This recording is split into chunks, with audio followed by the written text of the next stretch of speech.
Doctora, buenas tardes. Hola.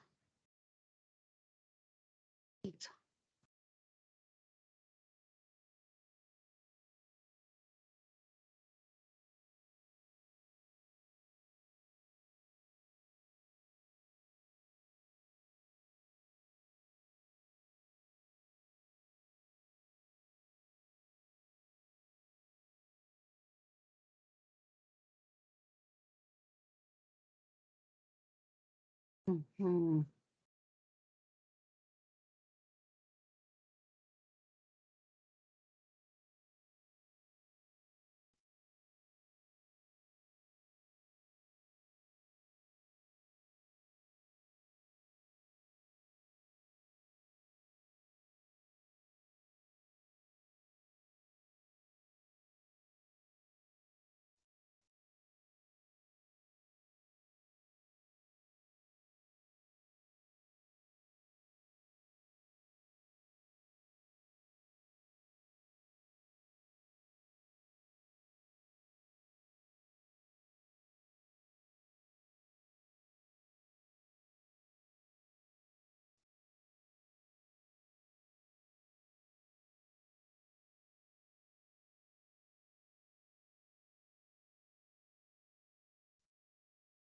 Al costado quiero que sea mínimo.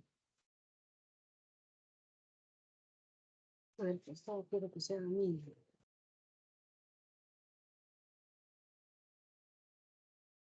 Un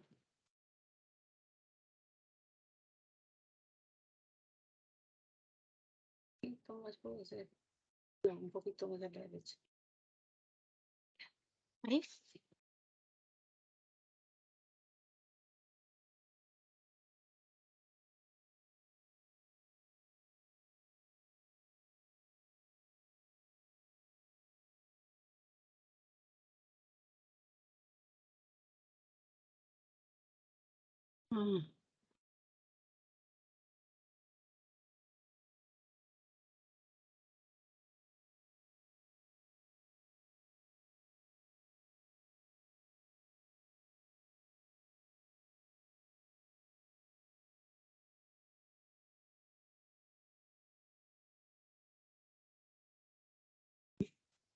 Hola. ¿Me escuchan? Buenas tardes, doctora. Sí se le escucha. Ok. Bueno, vamos a empezar para acabar a la hora. A ver. No hay muchos. Bueno. Igual, empezamos a clock, ¿ya? Sí, doctora. ¿Qué pasó acá? Ya. Quiero botar este cuadrito para acá, pero no lo puedo hacer.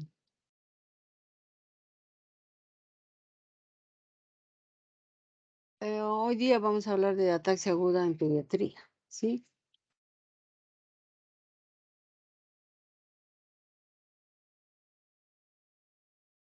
Entonces, ¿qué se entiende por ataxia?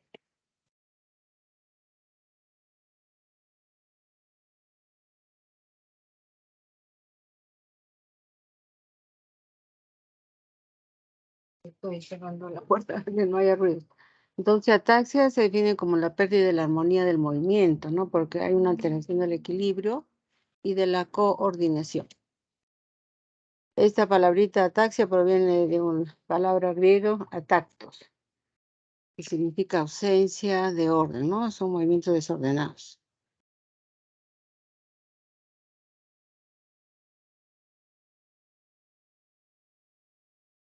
Doctora, no vemos sus diapositivas. ¿No vemos? ¿No ven?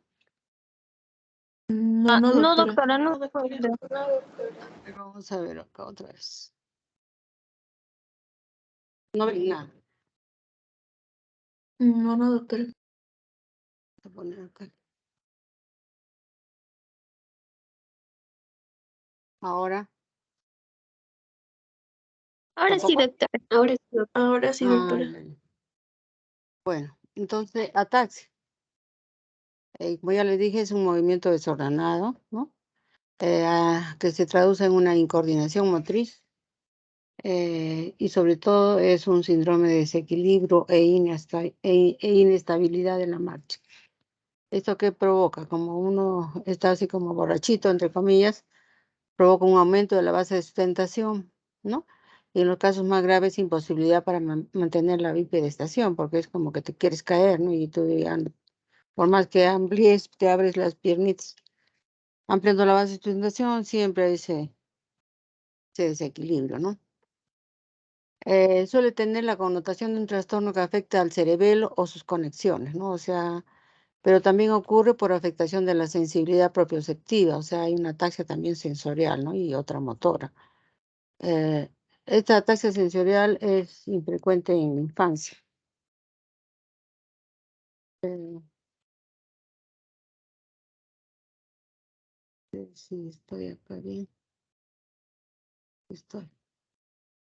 Entonces, el desequilibrio puede aparecer como consecuencia de procesos vestibulares, siempre acompañado de vértigo, ¿no? Porque hay causas cerebelosas, causas también vestibulares. Puede presentarse como consecuencia de una lesión en los lóbulos frontales o ante la presencia de hidrocefalia. E incluso puede haber cuadros de ataxia transitoria en el lactante, ¿no? Como consecuencia de un brote febril debido a la inmadurez funcional del cerebelo. Ah.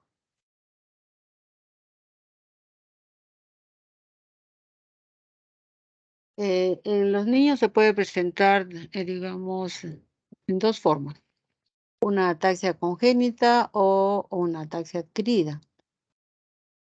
Dentro de las adquiridas, la temporalidad, que es muy importante en su evaluación. Y esta puede ser de tipo aguda, ¿no? Episódica o crónica. Eh, lo que vamos a tratar ahora es la ataxia en la infancia, que tiene un porcentaje relativamente bajo, ¿no? El 0.024% de las consultas que generalmente pueden presentarse en un servicio de urgencias en países desarrollados, ¿no? Bueno, la poca frecuencia de esta patología a veces puede pasar desapercibido ante, o puede ser un médico no entrenado, sobre todo en los países subdesarrollados, ¿no? Eh, en cuanto a la etiología, la ataxia aguda en la infancia es un desafío para los clínicos, debido a que lo más probable es que se trate de una causa benigna y autolimitada. Sin embargo, se deben descartar causas severas y potencialmente letales. Para esto es importante que se realice una buena historia clínica, un examen físico completo y algunos exámenes que nos van a permitir un enfrentamiento adecuado del paciente. Dentro de la sintomatología, bueno, vamos a tener signos de disfunción del cerebelo como nistagmo, disartria, dismetría, disdiadococinesia, temblor o hipotonía. En las lesiones de la línea media, o sea, del vértice cerebeloso, lo más afectado es la estática y la marcha, mientras que la afectación hemisférica lo que va a provocar son signos cerebelosos en el mismo lado de la lesión. La ataxia sensorial empeora de forma característica con el cierre ocular, ¿no? Dentro de las etiologías más frecuentes tenemos la ataxia cerebelar aguda postinfecciosa, que más o menos equivale a un 51.28% de las causas de ataxia. También es llamada cerebelitis aguda, ¿no? Esto corresponde a un proceso autoinmune, ¿no? Autolimitado de patogenia no claramente conocida. Y la edad que más frecuente se presenta es entre 2 a 5 años de edad. Generalmente ocurre 1 o 2 semanas posterior a un proceso infeccioso. La mayoría de veces se debe a un cuadro infeccioso de tipo viral. Y siendo la más frecuente de los virus, la varicela, la primera causa, también se ha descrito posterior a infecciones por enterovirus, el virus del herpes, del Epstein-Barr, la rubiola, el parvovirus y el micoplasma, ¿no? También se ha presentado posteriormente la inoculación de vacunas. La ataxia cerebelar postinfecciosa se presenta como una ataxia bilateral, ¿no? Simétrica. En un niño con buen estado general, líquido cefalorraquídeo normal o con pleocitosis leve e imágenes normales, ¿no? O sea, imagenología. Generalmente es un cuadro autolimitado que se extiende por 2 semanas a 2 meses. Otra causa de estas ataxias pueden ser a causa de no, postinfecciosas es la primera, la más frecuente, la segunda más frecuente es debido a intoxicaciones, por ejemplo, un porcentaje de 25 a 64%. Y los fármacos que más frecuentemente están asociados a este tipo de ataxias son los anticonvulsivantes. Pueden ser las benzodiazepinas, el alcohol, las drogas y los antihistamínicos. Y menos frecuentes cuando el paciente está afectado a metales pesados, ¿no? A la exposición de metales pesados. La ataxia por intoxicaciones suele asociarse a otros síntomas. Por ejemplo, puede haber compromiso de conciencia, alteración del comportamiento o signos propios del fármaco. Se debe mantener un alto índice de sospecha y siempre preguntar, o sea, hacer un interrogatorio dirigido, ¿no? Sobre la ingesta o la disponibilidad de fármacos. Por ejemplo, en el caso de un niño pequeño, pues de repente la madre recibe tratamiento anticonvulsivante o benzodiazepínicos, ¿no? O antihistamínicos y el niño pues no sabe, lo creerá que es un caramelo y se lo come. Otra de las causas también frecuentes son los traumas, ¿no? Esto ya baja el porcentaje a 5,12%. Por ejemplo, traumas cerebrales que pueden llevar a una ataxia por contusión o hemorragia a nivel cerebral o por un hematoma en la fosa posterior, ¿no? Es importante destacar que no siempre el antecedente de trauma está presente, por ejemplo, en situaciones de maltrato infantil, ¿no? Y el niño por miedo pues no lo hizo. Las etiologías infrecuentes. Estas son más raras, pero digamos, su gravedad o su letalidad es más alta, ¿no? Dentro de estas tenemos los tumores. De los tumores cerebrales en niños, el 45-60% son de tronco y de cerebelo, por lo que una ataxia en edad infantil exige la posibilidad de descartar esta patología. En general se presentan con una ataxia de evolución más lenta y discreta y se asocian a signos de hipertensión endocraniana, ¿no? Vamos a encontrar en el examen físico diplopía, cefalea, con, y también están acompañados con vómitos, ¿no? La ausencia de esta sintomatología no descarta la presencia de un tumor. También entre las causas infrecuentes tenemos las hemorragias. Pueden ser hacia el cerebelo o hacia la fosa posterior y ser causada por trauma, por la presencia de una malformación vascular o la presencia de un tumor. Característicamente, ¿qué es lo que vamos a encontrar? Estos cuadros presentan ataxia muy importante con deterioro clínico rápido y signos de aumento de la presión intracraneal. También puede deberse a infecciones, ¿no? Infecciones, digamos, dentro del sistema nervioso, ¿no? Sobre todo a nivel de la fosa posterior, o sea, pueden ser abscesos cerebelosos, meningitis o encefalitis. Generalmente esta causa está asociada a otros síntomas como fiebre, compromiso de conciencia, decaimiento y otros signos propios de la patología. Otra causa también infrecuente es la ocasionada por un infarto cerebral. Es muy raro en los niños, pero puede producir ataxia, ¿no? Se produce por disección de la arteria vertebral, por lo que se debe sospechar en pacientes con antecedente de trauma de cuello o con una alteración tromboembólica, ¿no? La migraña. La migraña de tipo basilar es una jaqueca que va acompañada de síntomas y signos de disfunción troncoencefálica en forma de ataxia. Hay déficit visual o auditivo, disartria. También va acompañada de alteración del nivel de conciencia y parestesias bilaterales. Generalmente predomina en las chicas adolescentes, aunque puede ocurrir a cualquier edad, ¿no? Al ser esta una cefalea recurrente, el diagnóstico no plantea problemas en los episodios sucesivos, ¿no? Que pueden presentar estas chicas.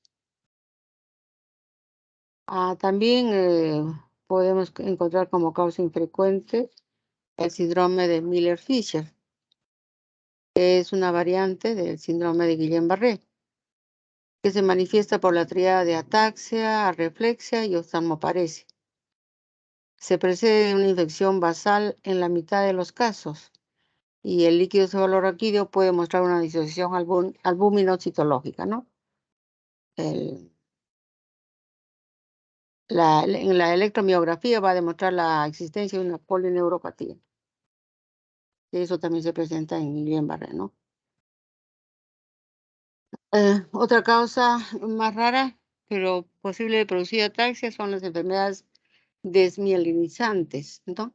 Acá tenemos la esclerosis múltiple, que es una enfermedad del adulto joven, aunque puede debutar también en la adolescencia y de forma muy infrecuente en la infancia. El primer brote de eh, esclerosis múltiple puede cursar con ataxia aguda aislada. Por el contrario, la encefalomielitis aguda diseminada, que es EMAD, es más común en niños, pero sobre todo entre los 5 y los 8 años, y en ella la ataxia presente en el 65% de los casos, ¿no?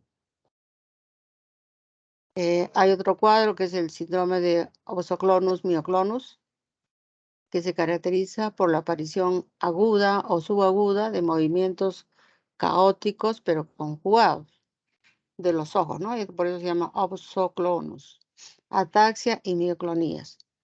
Este cuadro o este síndrome es más frecuente en los 2 primeros años y puede ser idiopático, ¿no? Postinfeccioso o paraneoplásico en el seno de un neuroblastoma oculto.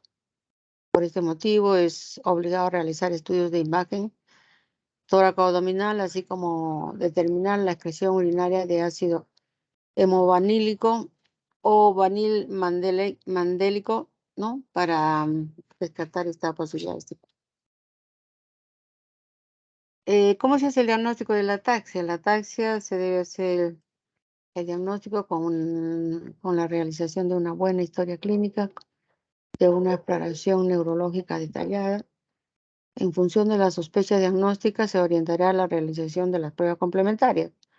Dentro de las pruebas complementarias tenemos la tomografía axial computarizada, el estudio de líquido cefalorraquídeo por medio de una punción lumbar.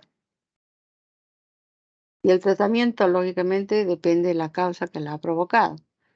Si es una cerebritis postinfecciosa, que es la causa más frecuente, no requiere un tratamiento específico porque la, la etiología, como ustedes han escuchado, generalmente es vírica, solamente es sintomático, ¿no? En caso de intoxicaciones, las medidas de soporte y corrección de alteraciones bioquímicas que se puedan presentar. En el caso de infecciones del sistema nervioso central, puede ser, si es viral, por el estudio de líquido cefalorraquídeo, bueno, antivíricos o antibióticos en función de la sospecha microbiológica del cultivo, ¿no? En el caso de tumores de fosa posterior y traumatismo craneal, el tratamiento ideal es manejo neuroquirúrgico. Enfermedades de base inmunológica, bueno, corticoides en el brote de esclerosis múltiple o la meningoencefalitis, ¿no? De aguda diseminada, y en el síndrome de opsoclonus myoclonus. También hay otros estudiosos que sugieren, digamos, el uso de las inmunoglobulinas como alternativa a los corticoides, sobre todo en la meningoencefalitis aguda diseminada. En el opsoclonus myoclonus y en el síndrome de Miller-Fisher no se ha demostrado, digamos, que mejore el pronóstico el uso de estas inmunoglobulinas. En el caso de un neuroblastoma, pues ya necesita tratamiento neuroquirúrgico con la extirpación, ¿no? del mismo. En el opsoclonus myoclónico, sobre todo de tipo paraneoplásico. En la migraña, bueno, el tratamiento también es sintomático, analgésicos para la cefalea. En la patología cerebrovascular, valorar antiagregantes plaquetarios o anticoagulantes en caso de isquemia cerebral. Y hay que usar medidas de soporte y manejo neuroquirúrgico en el caso de hemorragia cerebral, ¿no? Bueno, esto es todo lo que les he traído en relación a la ataxia. Vamos a continuar ahora con el síndrome nefrítico.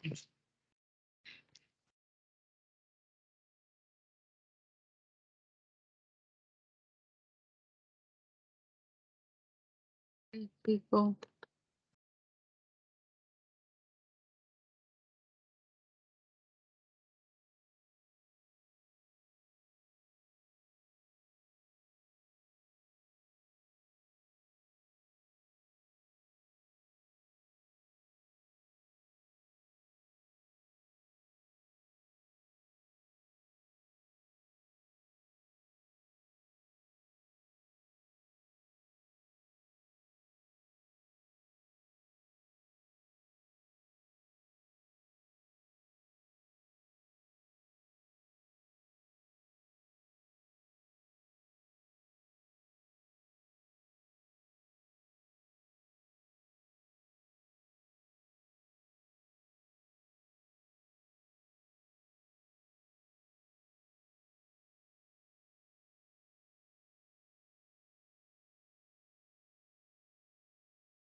¿Estamos viendo? Sí, sí, doctora, sí se ve. Ya. Entonces, el síndrome nefrítico, tenemos que recordar que en la estructura normal del glomérulo vamos a encontrar, ¿qué es el glomérulo? ¿No? El glomérulo es una red de capilares, todos estos son glomérulos, anastomosados revestidos por un endotelio fenestrado, rodeado por dos capas de epitelio. Se encuentra rodeado por la cápsula de Bowman, ¿no? Que no es otra cosa que células parietales, ¿no? Eh, Células continuas que se van hacia el túbulo proximal. Se identifican por su borde en cepillo y es positivo a la tinción de paz. Bueno, aquí está. Esta de acá, perdón, es células en cepillo, ¿no? Estos son los glomérulos recubiertos por la cápsula de Bowman.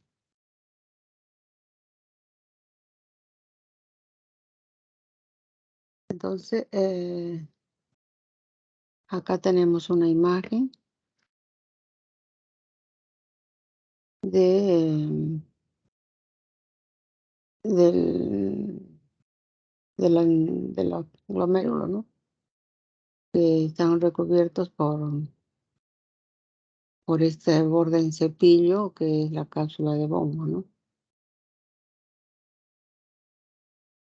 ¿Qué es lo que van componentes acá? Acá está bien descrito es un corte transversal de los glomérulos, ¿no? Eh, Acá tenemos el epitelio parietal, la célula mesangial, la matriz mesangial, todo en verde oscuro. Ah, acá tenemos la luz del capilar, ¿no? El epitelio parietal, es el epitelio parietal, el endotelio, la membrana basal,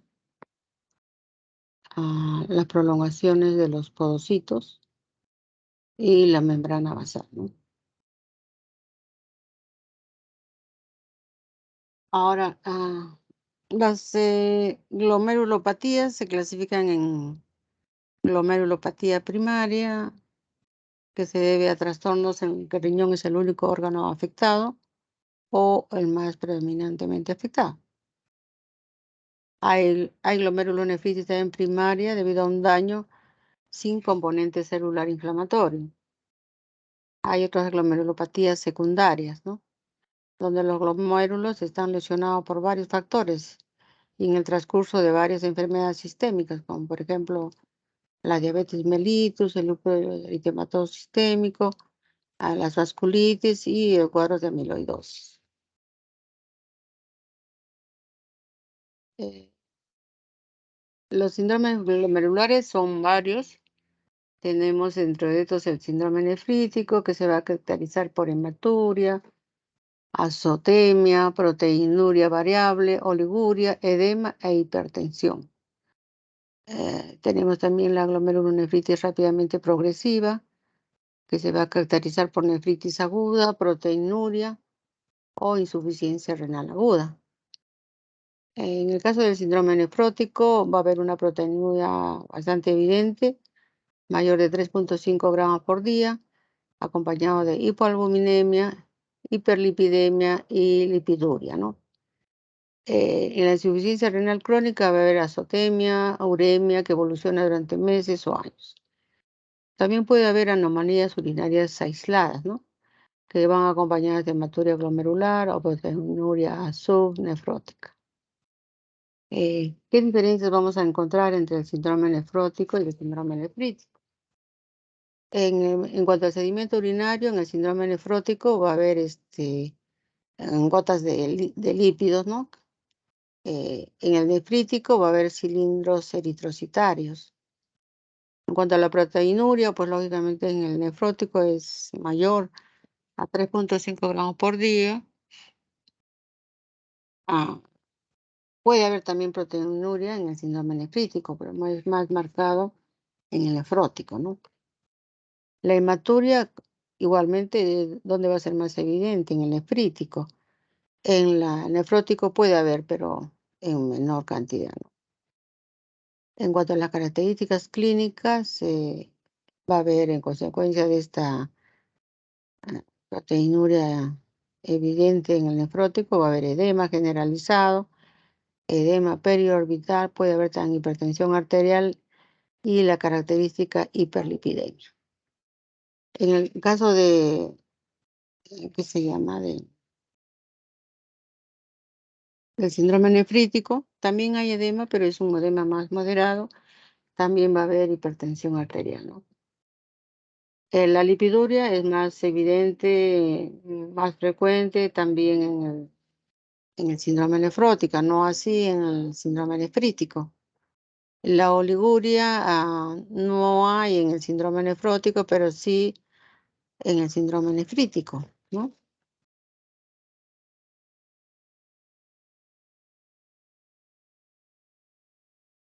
Entonces, acá tenemos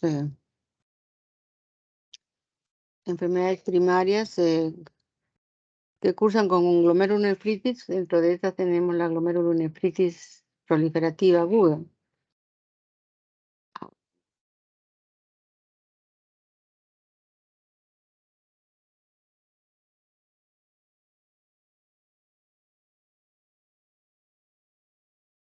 La glomerulonefritis proliferativa aguda generalmente eh, es un grupo de enfermedades caracterizadas por la proliferación difusa de las células glomerulares con un exudado leucocitario o leucocítico, ¿no? La proliferación difusa de estas células glomerulares va a facilitar la entrada de leucocitos. Generalmente son lesiones causadas por complejos inmunes. El antígeno desencadenante puede ser endógeno o exógeno. El prototipo de estas glomerulonefritis proliferativas agudas, pues es la posinfecciosa, o sea, la postestreptocócica, ¿no?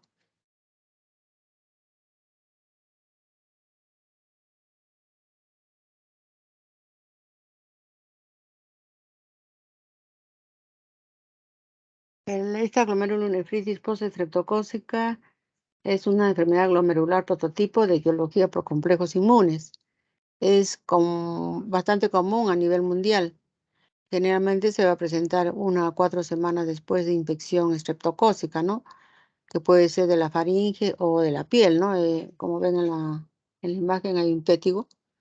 Este impétigo va asociado con, digamos, en la comunidad cuando hay hacinamiento o una higiene deficiente, ¿no? Y la edad de presentación es entre los 6 a 10 años, la mayor incidencia.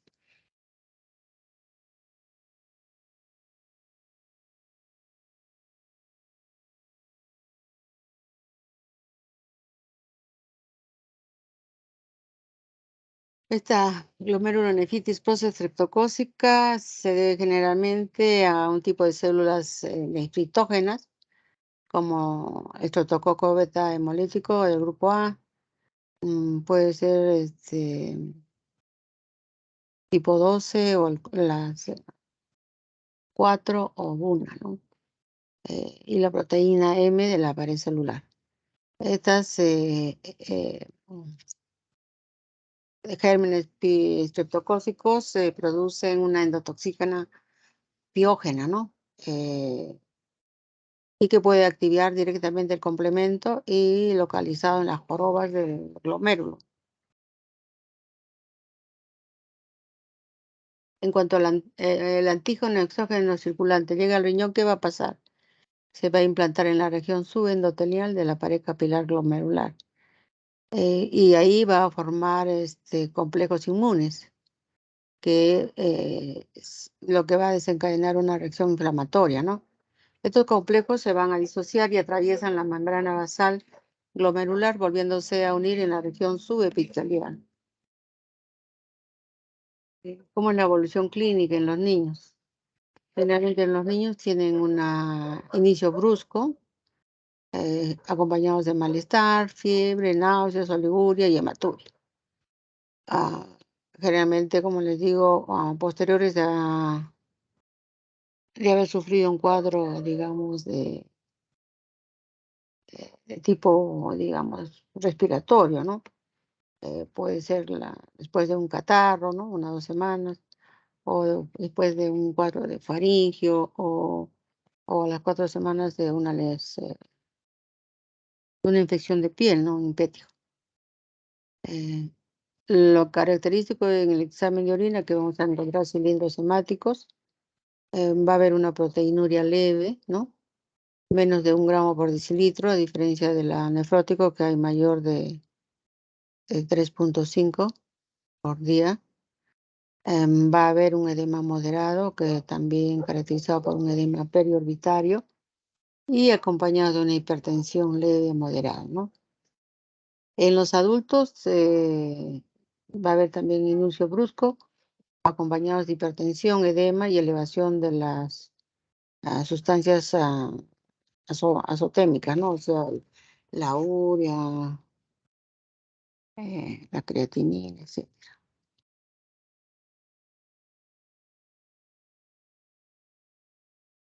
En cuanto a la evolución clínica de este cuadro de glomerulonefritis postinfecciosa estreptocócica, en los niños el 95% se recupera totalmente. En el 1% evoluciona una glomerulonefritis rápidamente progresiva. El 4% sufre lenta progresión a glomerulonefritis crónica, ¿no? Y en los adultos, el 60% de los adultos también se recuperan totalmente, ¿no? Pero como ustedes ven, los niños tienen mayor porcentaje de recuperación. ¿Cómo vamos a hacer el diagnóstico de la glomerulonefritis postestreptocócica? Vamos a hacer unos análisis de sangre, por ejemplo, hay que dosar los títulos de anticuerpos antiestreptocócicos, ¿no? El ASLO o anti-hialuronidasa, el HT o el anti-ADNasa, ¿no? También va a haber una complementonemia con la disminución de la concentración de complemento C3 sérico, ¿no? Y componentes de complemento por consumo. Acá tenemos una imagen de esta glomerulonefritis postestreptocócica. Va a haber una proliferación exudativa. Ustedes ven a ver acá cómo es la proliferación exudativa, la hipercelularidad con numerosos polimorfos nucleares, ¿no? Y la proliferación también endocapilar. Va a haber unos depósitos mesangiales, ¿no? Y grandes, ¿no? Dispersos, subepiteliales que se llaman las jorobas, ¿no? Estas son las jorobas. Estas son las jorobas, ¿no?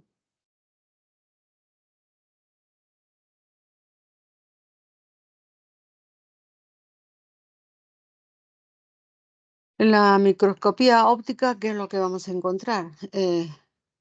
Van a estar los glomérulos agrandados, ¿no? Y con mucha celularidad. Ustedes ven acá llenito de células. Va a haber una proliferación de celular global y difusa. Va a haber, a consecuencia de esto, también un edema e inflamación intersticial. Cilindros eritrocitarios en túbulos. La hipercelularidad por infiltración de monocitos, va a haber infiltración también de polimorfos nucleares y la proliferación de elementos glomerulares, ¿no?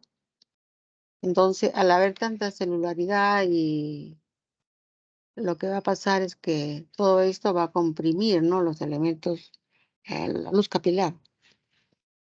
En algunos casos, la proliferación extracapilar con la formación de semilunas, ¿no? Eso lo vamos a ver aquí.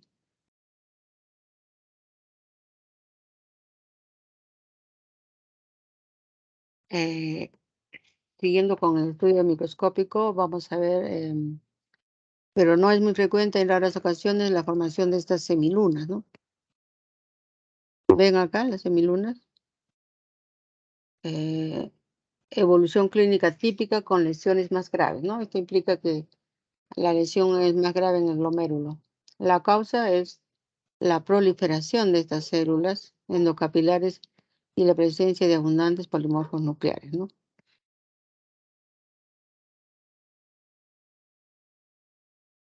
En el estudio de inmunofluorescencia, ¿no? En el caso de esta glomerulonefritis postestreptocócica, vamos a encontrar los depósitos granulares de IgG, el complemento C3 y a veces IgM, ¿no? En el mesanquio y en la membrana basal glomerular, el patrón granular, ¿no? Esto que está así de blanquito, es los depósitos granulares tanto de la IgG como del complemento C3 y a veces la IgM, ¿no?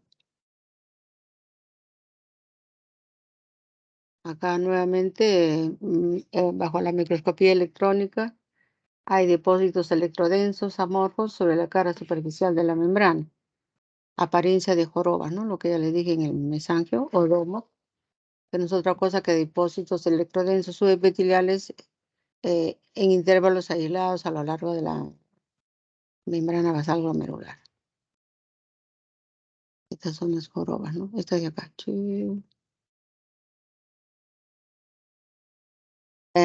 Depósitos que no se ven no, a otra cosa que depósitos subendoteliales, mesangiales e intermembranosos, ¿no?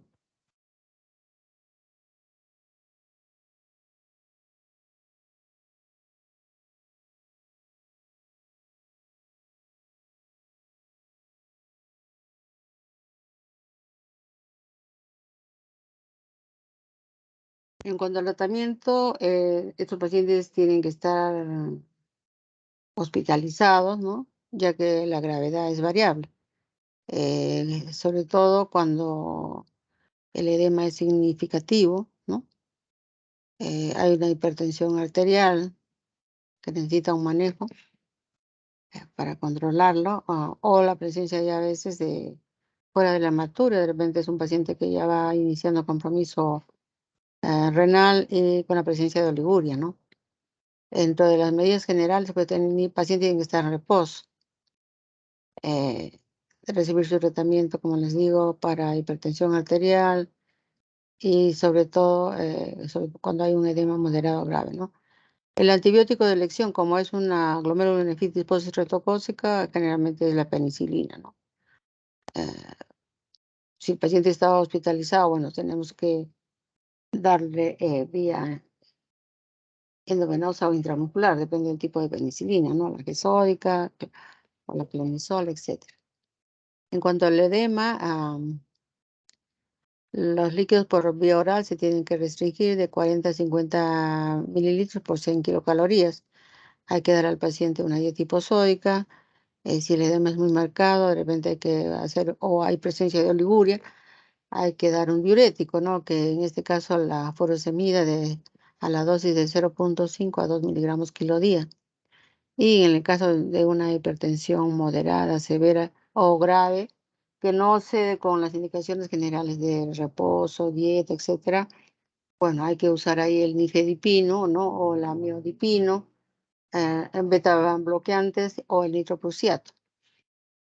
Y en el caso de que haya una oliguria grave ya con compromiso renal evidente y que puede ir a anuria, bueno, tendremos que hacer tratamiento de reemplazo renal con una diálisis peritoneal o una hemodiálisis, ¿no?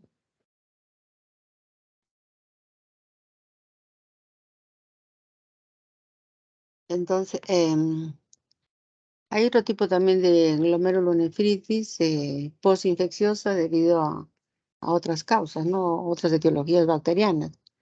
Puede ser una endocarditis estafilocócica, una neumonía neumocócica, una meningococcemia o de etiología viral como la producida por una hepatitis B o una hepatitis C o la virus de inmunodeficiencia, la varicela, parotiditis, sarampión o mononucleosis infecciosa, ¿no?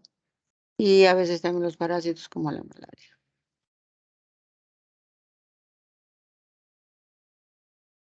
En estas glomerulonefritis postinfecciosa de otra etiología que no es el estreptococo, ¿qué es lo que vamos a encontrar en la inmunofluorescencia? Las mismas características de una glomerulonefritis postestreptocócica, ¿no? Eh, Vamos a encontrar también las jorobas epiteliales, vamos a encontrar el patrón granular, que les dije ya que eran depósitos de IgG o de complemento, ¿no? O, por ejemplo, en el caso de infecciones por estafilococos, depósitos inmunes tienen la IgA, ¿no? Dentro de otras enfermedades que producen glomerulonefritis, tenemos aquellas enfermedades por complejos inmunes. Tenemos el síndrome de Berger, que es una nefropatía por inmunoglobulina A. Eh, ¿Qué es lo que vamos a encontrar acá? Generalmente depósitos prominentes de IgA en el mesangio al estudio o al hallazgo de la inmunofluorescencia. Es una causa frecuente de hematuria de repetición y proteinuria leve. Eh, Generalmente es una forma secundaria a hepatopatías y nefropatías, ¿no? Esta nefropatía por IgA es una glomerulonefritis frecuente en todo el mundo. Los principales afectados son los niños y los adultos jóvenes.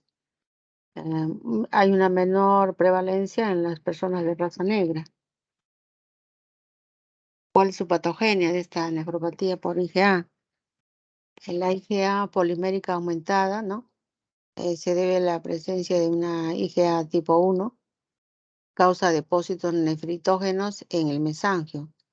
La IgA galactosilada es igual a en la inmunógena, ¿no? El atrapamiento de estos complementos inmunes y va a haber presencia también de complemento 3, ¿no? La sospecha de trastorno genético que causa aumento de la IgA1 ante infecciones respiratorias o digestivas o enfermedad celíaca, ¿no? Puede ser como complicación de estas. Dentro de las características clínicas tenemos hematuria microscópica, después de infección de las vías respiratorias, digestivas, urinarias, dura unos días y remite, ¿no? La proteinuria puede alcanzar rangos nefróticos, o sea, un poco más que la glomerulonefritis post-streptocócica, y la evolución es variable. Un tercio de estos pacientes desarrollan insuficiencia renal crónica a los 30 años del diagnóstico. En la nefropatía por IgA, la morfología de características generales tenemos acá incremento de la matriz mesangial, con depósitos mesangiales, ¿no? Lesiones graves, necrosis y esclerosis segmentaria más semilunas, ¿no? O sea, todo esto son el daño, ¿no? Lo que está marcado de azul. Acá tenemos también las jorobas. Las jorobas y las semilunas. Acá tenemos el estudio microscópico. Bajo microscopía óptica va a haber igualmente una hipercelularidad mesangial, ¿no? Generalmente vamos a encontrar 2 o más núcleos en alguna de las células del mesanquio. En la inmunofluorescencia hay un patrón mesangial de depósitos por IgA, aspecto de arbusto, ¿no? O sea, como un arbolito. En cuanto al tratamiento de esta nefropatía por IgA, es sintomático, ¿no? Y hay que controlar la progresión de la nefropatía. Hay que, si tiene hipertensión arterial, dar algún antihipertensivo. Y si hay edema, retención de líquidos, de repente algún diurético. Y a veces echar mano al corticoides. En cuanto a la glomerulonefritis rápidamente progresiva, ¿no? Se caracteriza porque es una pérdida rápida y progresiva de la función renal que va asociada a oliguria intensa y signos de síndrome nefrítico. Sin tratamiento, puede llevar al paciente a la muerte por insuficiencia en semanas o meses. El cuadro histológico clásico son la presencia de semilunas, proliferación de células parietales que recubren la cápsula de Bowman, más infiltrado de monocitos y macrófagos.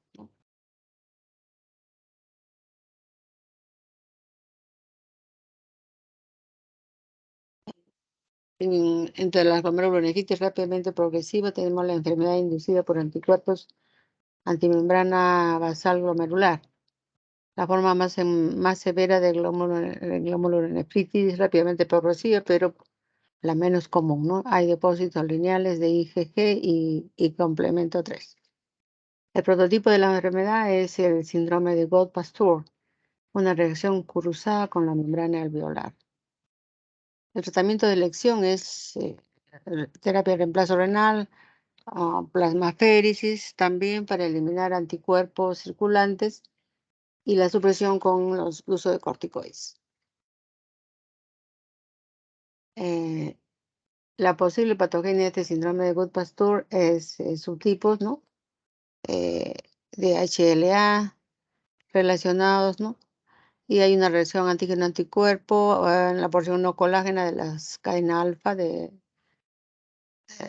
estos glomérulos. Sobre todo, hay una reacción cruzada con la colágena 4 de la membrana alveolar. Hay un mecanismo de estrés desencadenante que pueden ser infecciones, intoxicaciones por hidrocarburos o con neoplasias. O sea que este síndrome de Gold-Pasteur es una reacción ante antígeno o porción no colágena de la cadena alfa del colágeno tipo 4. Y hay una reacción cruzada con la colágena 4 de la membrana alveolar, ¿no? El cuadro clínico se caracteriza, como hay una reacción cruzada con las células alveolares, el cuadro clínico va a presentar hemoptisis o hemorragia pulmonar e insuficiencia renal, ¿no? O sea, un compromiso pulmonar y renal.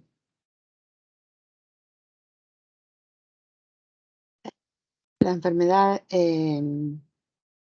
por depósito de complejos inmunes, complicación de cualquiera de las nefritis por complejos, ¿no? Va a haber por ejemplo, en el lupus eritematoso sistémico, en el postinfecciosa de cualquier etiología, por IgA o la Sjögren también, ¿no? Que es una púrpura idiopática que en los niños. En la inmunofluorescencia vamos a encontrar un patrón granular.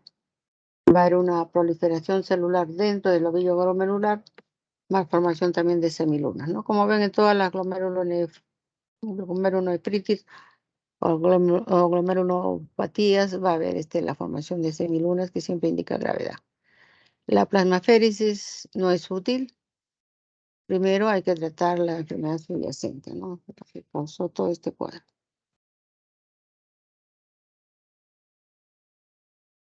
Hay otro pauci-inmune, ¿no?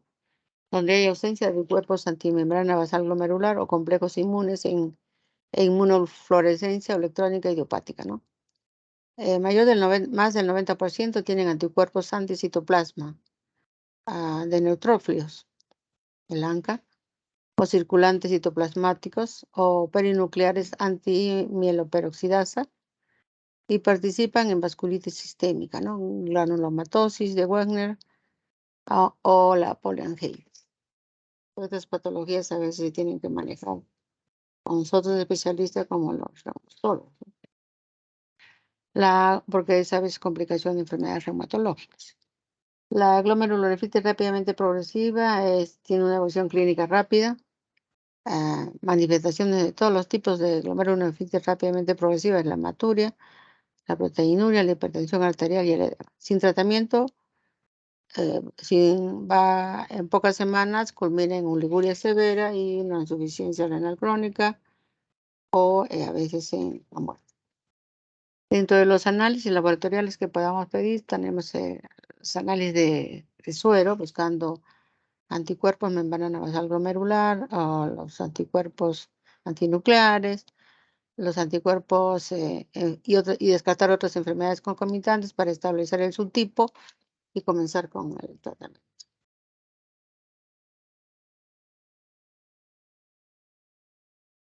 En la morfología macroscópica, los riñones se van a encontrar aumentados de tamaño, ¿no? Estos van a estar pálidos y con petequias.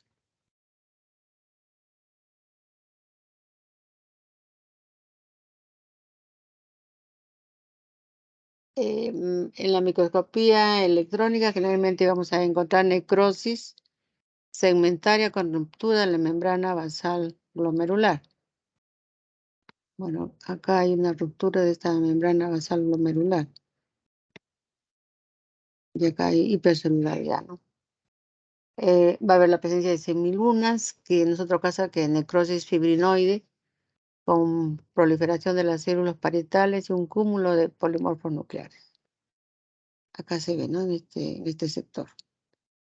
Que se ha roto acá la membrana basal del glomérulo y hay proliferación de polimorfos. El resto del glomérulo sin alteraciones ni depósitos. O sea, es localizado, ¿no?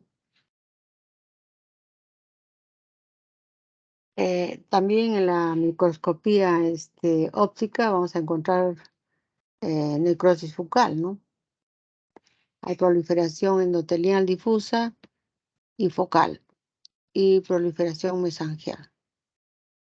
Las semilunas están claramente diferenciadas. Finalmente, ¿qué va a ocasionar las semilunas? Van a obliterar el espacio de Bowman y van a comprimir todo el ovilio de los capilares, ¿no? Las hebras de fibrina prominentes entre las semilunas. La fuga de fibrinógeno al espacio de Bowman, ¿no? O sea que hay una disgregación de toda la morfología del glomérulo. Como han visto, se rompe la membrana basal del glomérulo, se entran los polimorfos nucleares, comprimen las redes capilares, hay depósitos de fibrina, etcétera, y empeora el cuadro. En el estudio de inmunofluorescencia, igual, ¿no? Casi todos vamos a encontrar depósitos lineales de IgG, anticuerpos de membrana basal glomerular, en un espacio vacío, ¿no? Este espacio vacío acá, que corresponden a la presencia de semilunas.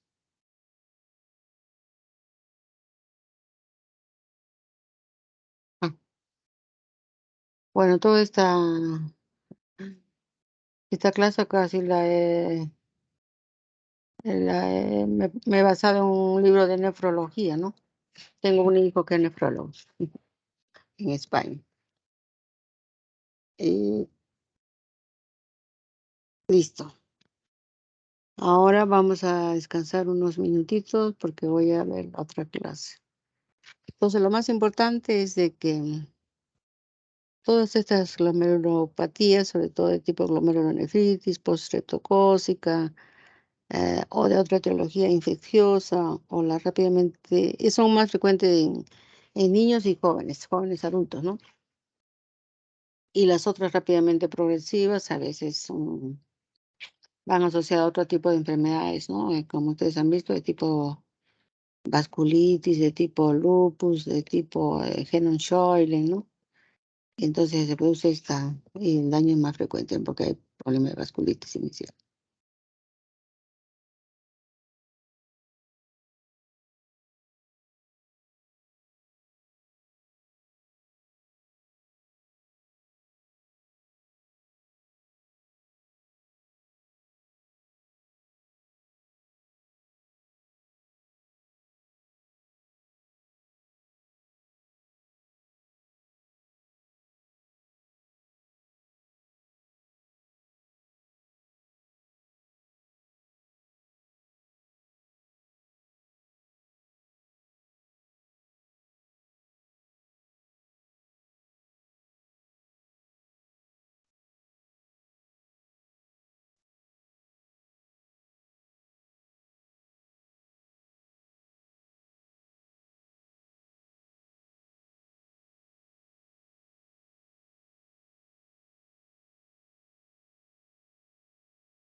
Continuamos con el nefrótico. Sí, doctora, por favor. Sí, doctora. Ya, entonces, y ustedes ya en la parte inicial de esta clase hemos visto las diferencias entre el síndrome nefrítico y el síndrome nefrótico, ¿no es cierto? Y una de las características, digamos, más evidentes del síndrome nefrótico son ah, la proteinuria mayor de 3,5 gramos por decilitro, el edema más marcado, ah, la hiperlipidemia, ¿no? Y también cilíndricos lipídicos en orina, etcétera. A diferencia del nefrítico, donde va a haber, bueno, también acá hay a veces cuadros de hipertensión, ¿no? En la hematuria, la hipertensión y los cilindros hemáticos. En el caso del nefrítico, ¿no? El edema es leve, moderado, no tan evidente como el, el nefrótico. Entonces, acá hay una clasificación que se hace en relación a cruces y la cantidad de miligramos por decilitro de las proteínas en orina, ¿no? Se considera negativo cuando es menor de 10 miligramos por decilitro.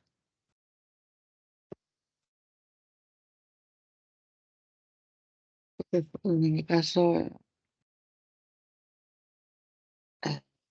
indicios cuando es de 15 a 30 miligramos, porque lo otro es ya en gramos, hablamos, ¿no? En el prótico, me estoy equivocando, en gramos, mayor de 300 gramos por litro. Una cruz a veces también cuando llevan al laboratorio, a veces junta orina de 24 horas, le dicen al paciente. Y lo que hacen es cualitativamente, nomás hacen el, ¿no? Sí, me imagino como antes se hacía la cosa, ¿no? Por el cambio de color de las cintas, cuando no había glucómetro. Entonces, si marca un color, una cruz, si marca otro color más intenso, dos cruces, etcétera, etcétera. Entonces, cualitativamente dice que hay una cruz, indica que más o menos hay de 30 a 100 miligramos por decilitro.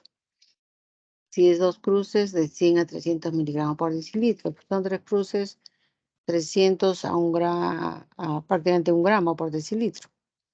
Y más de cuatro cruces, mayor a 1 gramo por decilitro o 1000 miligramos, ¿no? Eh, Puede haber también una.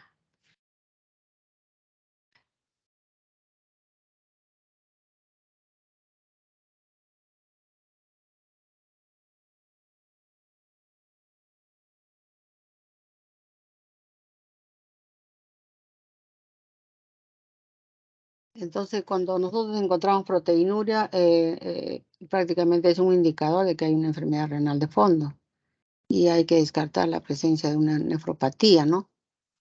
Ah, a veces puede encontrarse una proteinuria aislada y transitoria en el 4% a 5% de los niños en edad escolar. Es como ¿cómo se llama? Como cuando un niño hace ejercicio, por decir, un adolescente, a veces puede haber hematuria transitoria. Eso tenemos que tener presente también cuando sospechamos de una glomerulonefritis, ¿no? Para eso nos vamos a valer de una buena historia clínica, porque cuando es glomerulonefritis, bueno, no es transitoria la hematuria, persiste, ¿no? Pero después del ejercicio también puede presentar normalmente sin tener problema renal. Entonces, en cuanto a la proteinuria, refiere que también puede darse falsos positivos, ¿no? Sobre todo cuando tenemos orinas muy concentradas o hay una hematuria macroscópica que enmascara la proteína. Y en cuanto al pH urinario muy alcalino, sobre todo con mayor de 8, o la contaminación importante por bacterias gram negativas, ¿no? Entonces nos puede dar falso positivo de proteinuria. Acá tenemos otra forma de ver la proteinuria cuantitativa, ¿no? Rangos, por ejemplo, en miligramos kilo día, ¿no? Eh, y una, digamos, una relación o un cociente de digamos, de la función urinaria plasmática con la urinaria, ¿no? Por ejemplo, si en cuanto a la proteinuria fisiológica, se puede considerar hasta 4 miligramos kilo día. Y este cociente no va a ser menor de 0,2. En el rango nefrítico, cuando ya hay un compromiso del riñón, puede ser de 40 a 50 miligramos kilo día. Y este cociente ya va a subir de 0,2 a 2, ¿no? Ya cuando hay un rango, digamos, ya hay una patología de fondo de tipo nefrótico, los miligramos de proteína van a ser más de 50 miligramos kilo día. Y este cociente va a ser de mayor de 2, ¿no?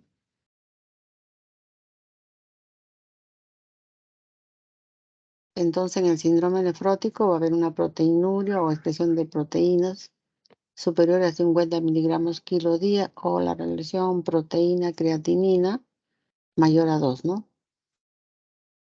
En cuanto a la hipoalbuminemia, la albúmina va a estar menor de 2,5 gramos por decilitro, va a haber edema y va a haber hipercolesterolemia o hiperlipidemia, que también le llaman.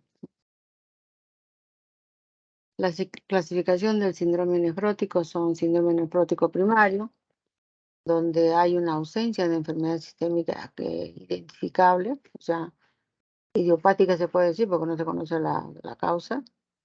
Va a haber un síndrome nefrótico secundario, eh, a una enfermedad sistémica identificable, ¿no?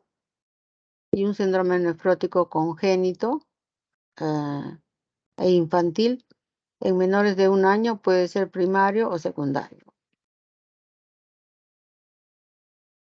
El síndrome nefrótico primario, no hay ausencia, como les digo, de enfermedad sistémica de fondo, ¿no?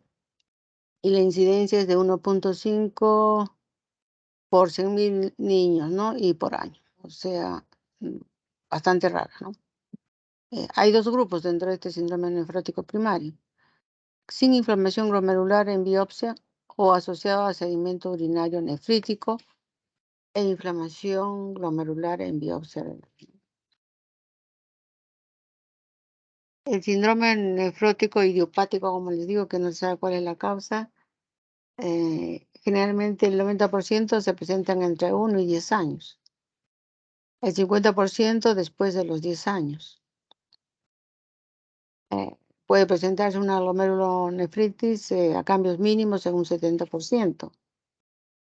Y también una proliferación mesangial. Ah,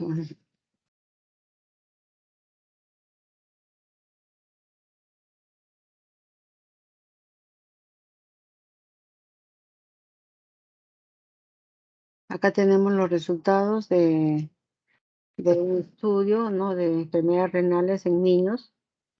521 niños con síndrome nefrótico sin enfermedad sistémica, digamos, evidente. Este fue un estudio de entre 1967 a 1974, prácticamente 9 años, ¿no? Acá los resultados de este estudio fueron de que hay una enfermedad a cambios mínimos en un 70%, ah, había una glomerulonefritis membrana proliferativa en un 8%, había una glomérulos membranosa, ¿no?, focal, segmentaria, en un 7%, eh, una glomerulonefritis proliferativa, glomerulonefritis proliferativa. Esta de acá es una glomerulonefritis membrana proliferativa. En este caso es glomerulonefritis proliferativa, un 2%. Cuando había una proliferación mesangial, también menos del 2%. Una glomerulosclerosis focal y global en un 2%, y una glomerulonefritis membranosa en un 2%, ¿no? Este síndrome nefrótico idiopático o puede ser córtico sensible o córtico resistente, ¿no? La mayoría son glomerulonefritis a cambios mínimos, ¿no? Y algunos son glomerulonefritis focal, ¿no?, segmentaria. Eh, en esta córtico sensible la presentarán una o varias recaídas. Cuando se usa el corticoide, pues la evolución es favorable, con poco riesgo de enfermedad renal crónica. En el caso de la córtico resistente de síndrome nefrótico idiopático, el porcentaje es en 10 a 20%. El peor pronóstico con evolución a enfermedad renal crónica, el 50% a los 10 años, ¿no? Algunos niños tienen mutaciones genéticas, ¿no?, en, en NPHS2, en NPHS1 y en el WT1, ¿no? O sea, encuentran mutaciones.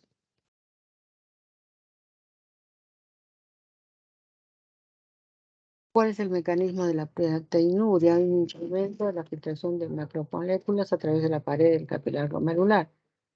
Esto a consecuencia de que hay una fenestración del endotelio glomerular, ¿no?, y de la membrana basal glomerular. Todo este proceso por am, por los podocitos, ¿no?, de los glomérulos. Vamos a ver acá. Quiero agrandar esta imagen.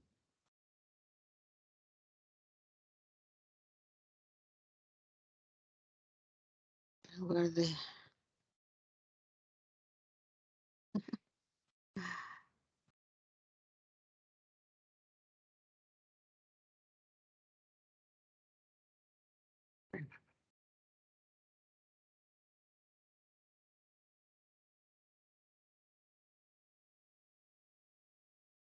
Creo que lo habrán dado demasiado. Entonces acá tenemos la arteria aferente, acá tenemos el tubo contorneado distal, acá tenemos la arteria deferente, acá tenemos eh, la cápsula de Bowman, ¿no? Todo esto de acá es la cápsula de Bowman, la membrana basal glomerular, esta de acá, de este epitelio que tiene, ¿se acuerdan del borde en cepillo, no? Y estas vendrían a ser las semilunas. Y todo esto de acá, pues este es el glomérulo, ¿no? Acá tenemos el tubo contornado proximal.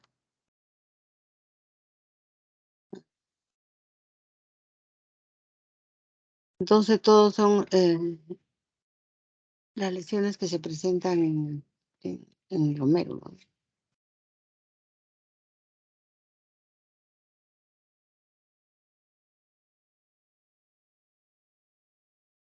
En el síndrome nefrótico primario, hay una disminución de la presión oncótica plasmática, ¿no? Una depresión de volumen con la estimulación del sistema renina-angiotensina y aldosterona. Va a haber una retención primaria de sodio y un incremento de absorción en el tubo contorneado distal, ¿no?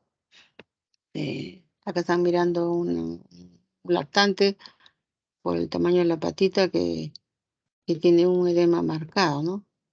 Esto llega cuando ustedes revisan a un niño hasta la sínfisis púbica, está hinchadito. Eh, en estos niños puede presentarse también asociado a una hernia umbilical o inguinal, hay dolor abdominal, hay disnea, ¿no? Este edema o retención de líquido no solamente es a nivel periférico, sino también se produce la fuga de líquido a nivel de la cavidad abdominal, produciendo la presencia de ascitis, ¿no? Va a haber cefalea, irritabilidad, puede haber fatiga. Este síndrome nefrótico secundario, porque el que hemos hablado ahorita es el idiopático. En el nefrótico secundario, como recordarán, es generalmente secundario a alguna enfermedad, ¿no? Como las más frecuentes, como les decía, estas enfermedades que les competen a los reumatólogos, ¿no? Por ejemplo, la vasculitis, el lupus eritematoso sistémico, la púrpura de Guenon-Schönlein, la amiloidosis, la diabetes mellitus, la poliarteritis nodosa, la artritis reumatoide o la granulomatosis de Wegener.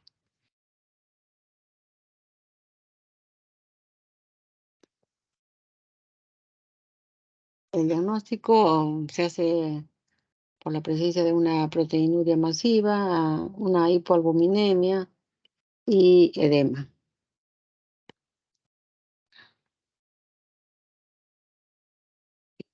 ¿Qué estudios nos van a ayudar para acercarnos al diagnóstico? Eh, Vamos a encontrar un hematocrito alto, una velocidad de cimentación glomerular muy elevada. Lógicamente, al haber proteinuria marcada, va a haber disminución de las proteínas totales, sobre todo de la albúmina. Va a haber una hipercolesterolemia, una hipocalcemia, ah, hipocomplementonemia de C3 y generalmente la función renal puede estar normal, ¿no? Hay una proteinuria mayor de 50 miligramos por decilitro. El tratamiento consiste en reposo en la fase inicial, restricción del sodio en la dieta, restricción de líquidos. eh, ah, en este caso tenemos que hacer uso de los corticoides, teniendo en cuenta que a veces hay unos córticos resistentes, ¿no? Que no ceden. Entonces, el tratamiento podemos usar la meprednisona, ¿no? 2 mg kilo día durante 4 semanas. Eh, lo que vamos a conseguir con esto es que hay una proteinuria negativa en estas 4 semanas, ¿no? Eh, Después vamos a dar 1,5 miligramos por kilo día alterno o otras 4 semanas. Y hasta que la proteinuria se negativice, ¿no? Entonces, como vemos, estamos dando 2 mg por kilo, 4 semanas y hacemos un control de proteinuria que si está negativa, bajamos la dosis a 1,5. Igual, pero acá ya es en días alternos por 4 semanas. Y cuando la proteinuria es negativa, bueno, vamos disminuyendo progresivamente los corticoides.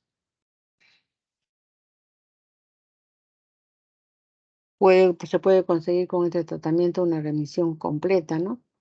O crear también una corticodependencia, en el sentido de que si le suspendemos el corticoide, hay un rebote, ¿no? Nuevamente comienza la proteinuria. Es por eso que la disminución es progresiva, ¿no? O a veces también se crea una corticoresistencia, o sea que ya no le hace efecto el corticoide. Y en este caso puede haber recaídas frecuentes.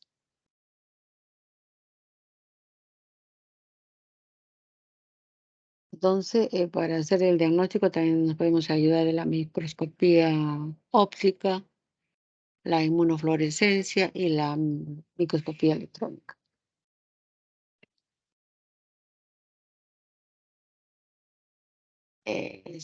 Si la edad del debut es menos de 12 meses, eh, va a haber una mayor resistencia a los corticoides. Va a haber un síndrome nefrótico con signos de nefropatía evolutiva, sobre todo si es un síndrome nefrótico secundario o una enfermedad sistémica o infecciosa, ¿no? Acá estamos viendo la proliferación, ¿no? De polimorfos nucleares, macrófagos, etcétera.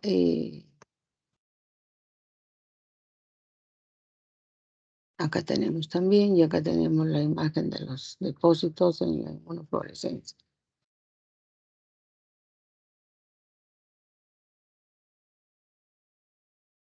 Entonces, otros medicamentos que vamos a usar también, como les decía, puede ser los corticoides, la prednisona, a veces echar mano a la ciclofosfamida o a la micofenolato mofetil y a la ciclosporina. Los corticoides puede ser también otra forma de usarlos, es impulsos de metilprednisolona o ciclofosfamida oral más prednisona. Y después vamos a pasar en segundo lugar a la ciclosporina o a los tacrolimos, ¿no? Y otra posibilidad de usar ya es el micofenolato mofetil, ¿no?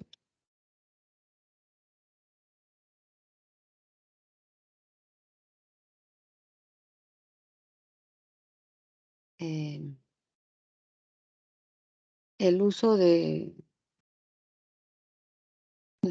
por decir dónde está, de alguno de estos medicamentos va a producir a veces mayor susceptibilidad a las infecciones, que aumente el riesgo de dislipidemias y la hipercoagulabilidad con riesgo de fenómenos trombólicos, ¿no?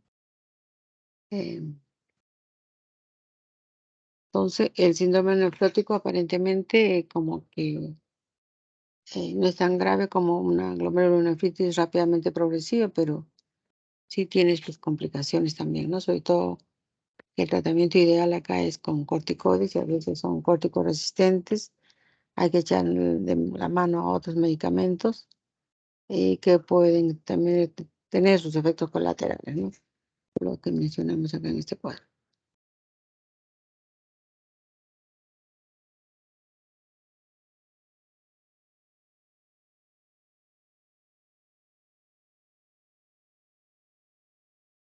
Mm. ¿Algún comentario? Doctora, sí, disculpe, para el tratamiento de síndrome nefrótico, ¿cuál es la dosis de los pulsos de metilprednisolona? ¿Dónde está acá?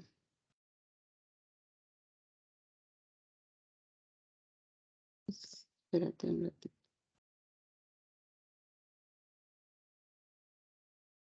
La dosis de corticoides es igual, ¿no? Acá tenemos 2 miligramos kilo a día. Durante 4 semanas y después se va a ir bajando poco a poco la dosis y darle, digamos, en interdiario.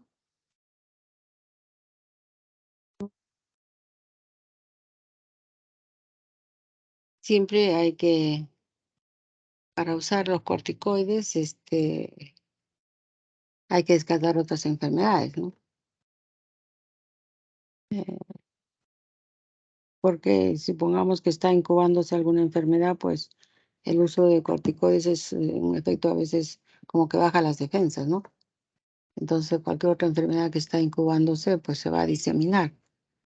Tampoco es alegremente usar el corticoide. Primero tienes que confirmar la sospecha diagnóstica para usar el corticoide porque son altas dosis.